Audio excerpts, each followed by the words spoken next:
Hello ladies, my name is Bulczak. I am a midwife, a certified lactation consultant, and a childbirth class instructor at Trust the Midwife. Today I would like to tell you a bit about infant colic and some of the dilemmas parents face.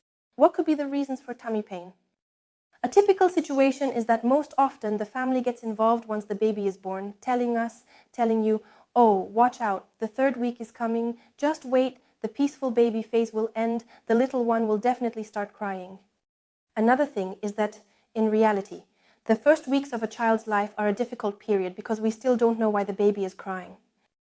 We are still trying to work out all the issues related to breastfeeding, so in reality, there are quite a lot of situations where the baby is fussy and we don't fully understand the reason for the crying.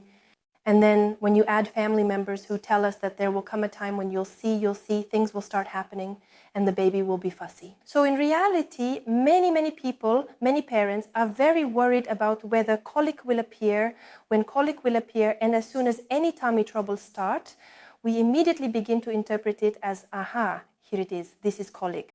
And now when it comes to colic, it's not exactly the case that children simply reach a certain moment and then they just have colic. The first thing you need to pay attention to, if you have a little one who is fussy, who cries either at regular times or just at various times, the first thing you need to check is the baby's weight. So remember, if you have a little one who is crying a lot, the very first thing you should check is whether the baby's weight gain in those early stages of life is 25 to 30 grams per day. And only when we are certain that the baby is gaining weight properly can we move on to assess whether we are actually dealing with colic or if the baby really has a stomachache. If the baby is gaining too little weight, then we can interpret this result as simply meaning the child is hungry. On the other hand, if the baby is gaining much too much weight, although I want to emphasize that it's not possible to overfeed a baby with breast milk, there can be a situation where, to put it bluntly, the baby is overeating, and as a result, the baby's stomach simply hurts from overeating. So if we have a baby who is gaining about 50 to 60 grams per day, and here we're talking about a 2 or 3 week old infant, it's natural that the digestive processes may actually be more difficult, and that's why the baby shows signs of stomach pain. That's the first point. Another issue that often comes up and is actually related to colic is the process in which the baby, in various situations throughout the day and night, swallows large amounts of air. And in fact, once we notice that this is happening, we can quickly try to eliminate these situations, and as a result, what we think are colic symptoms simply disappear. And now, here's the thing. The first situation in which a baby can swallow a large amount of air is simply during breastfeeding. If the baby makes smacking noises while feeding, it actually guarantees that in these situations, the baby is swallowing air. When swallowing large amounts of air, if the baby is unable to burp it out, all of it actually ends up in the intestine. This can cause bloating, and that's really why the baby's tummy has every right to hurt. In addition, parents often report that the baby strains, turns red,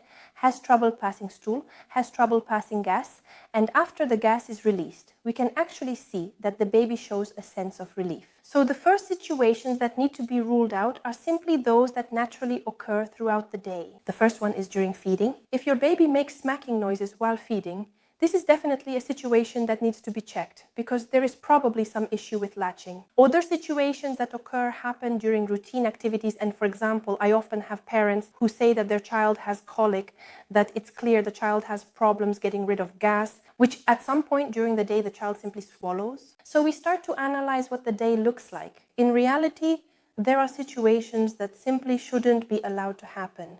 The first are situations where the child cries very intensely. And when I ask why is that strange, first I ask whether such situations actually occur. The answer is yes. Yes. I ask the parents, why is the baby crying? And then I hear, for example, that the child doesn't like baths, or the child is already very upset before the bath. So now the question is the child fed before the bath? Do we feed the child after the bath? Because if we feed the child after the bath and the little one cries during the bath, it's only natural that the child is simply hungry and doesn't feel like waiting until we finish the ritual called bath time. The child would simply prefer to eat first and then be bathed, so it doesn't have to enjoy these pleasures while hungry. And now this is where parents start to worry and say that they're simply afraid, right?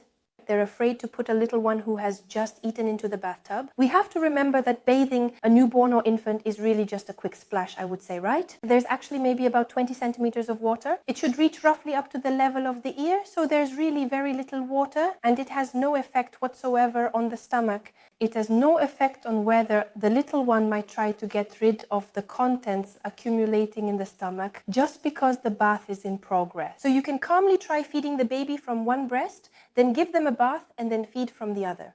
I guarantee you that this way we will avoid the first stressful situation, which is accompanied by swallowing large amounts of air. If the problem with the bath isn't here, then just try pouring in slightly warmer water, because often babies are simply cold in the tub, and that's why they cry. Another situation that is very common and can also be avoided when it comes to swallowing air. These are actually situations related to care activities. I mean diaper changing. There are some parents who change their baby's diaper right before feeding and only then start feeding. If the baby cries very intensely during every diaper change, then in fact a much better solution is to feed the baby even with, to put it bluntly, a dirty diaper. Afterwards, we can try to set the baby aside and change the diaper, then latch them on again.